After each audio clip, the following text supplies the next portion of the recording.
The book Wired to Care asserts that organizations prosper when they reach outside of themselves and connect with others. Author Dev Patnaik explains why it's important for companies to regain their sense of empathy and what the results look like when they do.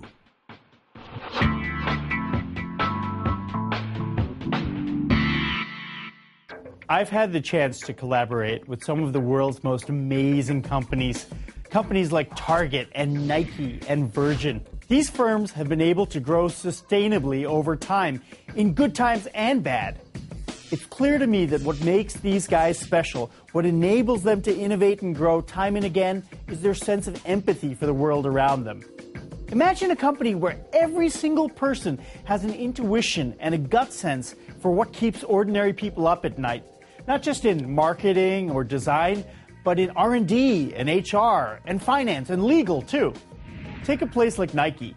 It's got a culture of sports that is pervasive. So everyone who works on a running shoe tends to be a runner themselves, and they make better decisions as a result. Here's how you can do it too.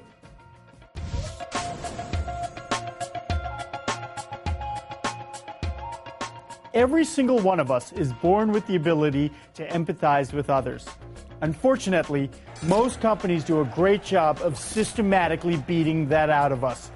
They tell us to be totally rational and fact-based in our decision-making, and they tell us it's just business, not personal. And as a result, we've created an entire generation of assistant marketing managers who think that if they have 5 good bullets on a PowerPoint page, they understand their business. And they don't realize that their business isn't on that page.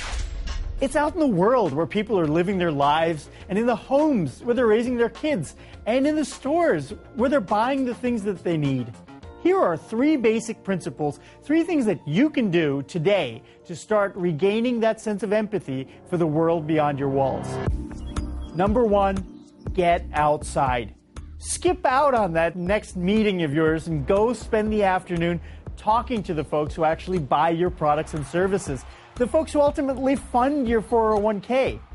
That's what IBM did in the early 90s with something it called Operation Bear Hug. Top executives were told to go out and visit customers and not sell them a single thing. Instead, they were told to just open their eyes and ears and see what was going on. And as a result, IBM execs started to spot opportunities that no one else saw.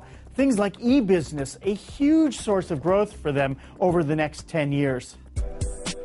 Number 2, bring the outside world back in. Harley Davidson looks like no other company I've ever seen. The whole place smells of leather. There are painted gas tanks on top of the cubicles, and the walls are a 3-dimensional scrapbook with posters and photographs and banners that Harley employees bring back from motorcycle rallies. These things are more than just decorations. They remind people about what's going on in the world outside their walls. Number 3, make it a habit.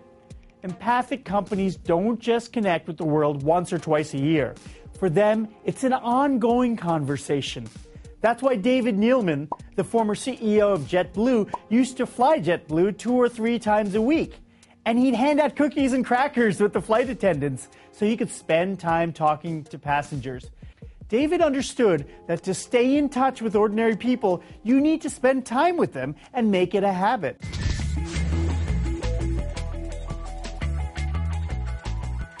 Widespread empathy for the world around us can drive growth, improve decision-making, and avoid the painful lapses in judgment that can bury a company.